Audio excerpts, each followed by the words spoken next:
So wouldn't it be amazing if our phones could see the world in the same way that we do?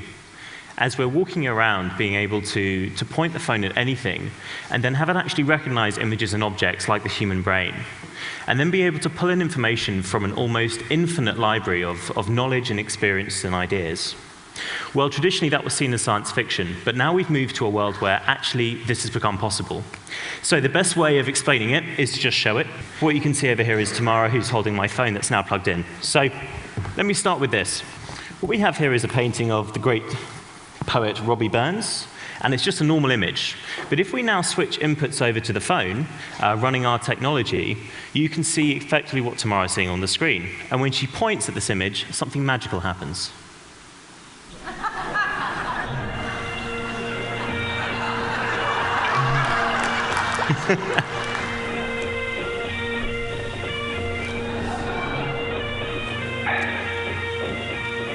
Now summer blinks on flowery. Now, what's great about this is there's no trickery here. There's nothing done to this image. And what's great about this is the technology is actually allowing the phone to start to see and understand, much like how the human brain does. Not only that, but as I move the object around, it's going to track it and overlay that content seamlessly. Again, the thing that's incredible about this is how advanced these devices have become. All the processing to do that was actually done on the device itself. Now, this has applications everywhere, whether in things like art and museums, like you just saw, or in the world of, say, advertising or print journalism. So a newspaper becomes out of date as soon as it's printed. Here is this morning's newspaper, and we have some Wimbledon news, which is great. Now what we can do is point at the front of the newspaper and immediately get the bulletin. You adapt, and you have to be flexible. You have to be willing to change direction at a split second. And she does all that. She's won this title. And that linking of the digital content to something that's physical is what we call an aura. And I'll be using that term a little bit as we go through the talk. So what's great about this is it isn't just a faster and more convenient way to get information in the real world, but there are times when actually using this medium allows you to be able to display information in a way that was never before possible. So what I have here is a wireless router. My American colleagues have told me I've got to call it a router so that everyone here understands. But nonetheless, here is the device. So now what I can do is, rather than getting the instructions for the device online, I can simply point at it, the device is recognized, and then begin by plugging in the grey ADSL cable, then connect the power, finally the yellow Ethernet cable.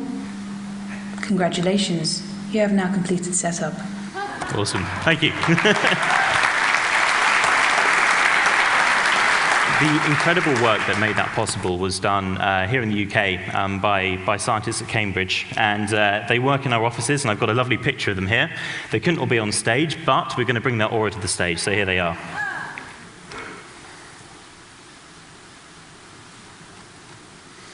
They're not very animated. This was the fourth take, I'm told. Okay. So as we're talking about Cambridge, let's now move on to technical advancements, because since we started putting this technology on mobile phones less than 12 months ago, the speed and the processor in these devices has grown at a really phenomenal rate. And that means that I can now take cinema quality 3D models and place them in the world around me. So I have one over here. Tamara, would you like to jump in?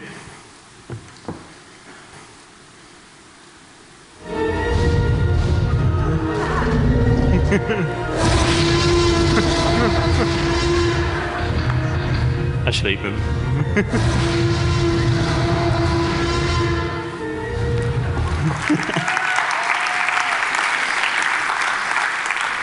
so then, after the fun comes the more emotional side of what we do, because effectively this technology allows you to see the world through someone's eyes, and for that person to be able to take a moment in time and effectively store it and tag it to something physical that exists in the real world. What's great about this is the tools to do this are free, they're open, they're available to everyone within our application, and educators have really got on board with the classrooms. So we have teachers who've tagged up textbooks, teachers who've tagged up school classrooms, and a great example of this is a school in the UK. I have a picture here from a video, and we're now going to play it. See what happens. Keep going. TV! Now move it either side, see what happens. Move away from it and come back to it. That is so cool! Just a normal piece of paper. And then, have you got it again? Oh my god! How did you do that? Because it's in my iPad. That's how you... So it's not magic. It's available for everyone to do. And actually, I'm going to show you how easy it is to do by doing one right now. So I'm told it's called a stadium wave. So we're going to start from this side of the room on the count of 3 and go over to here. Tamara, are you recording? Okay, so you all ready? 1, 2, 3, go. Fellows are really good, huh? Okay, now we're going to switch back into the Erasmus application. And what Tamara's going to do is tag that video that we just took onto my badge so that I can remember it forever. Now, we have lots of people who are doing this already, and we've talked a little bit about the educational side. On the emotional side, we have people who've done things like sent postcards and Christmas cards back to their family with little messages on. We have people who have, for example, taken the inside of the engine bay of an old car and tagged up different components within an engine so that if you're stuck and you want to find out more, you can point and discover the information. We're all very, very familiar with the internet. In the last 20 years, it's really changed the way that we live and work and the way that we see the world. And what's great is we sort of think this is the next paradigm shift because now we can literally take the content that we share, we discover, and that we enjoy and make it a part of the world around us.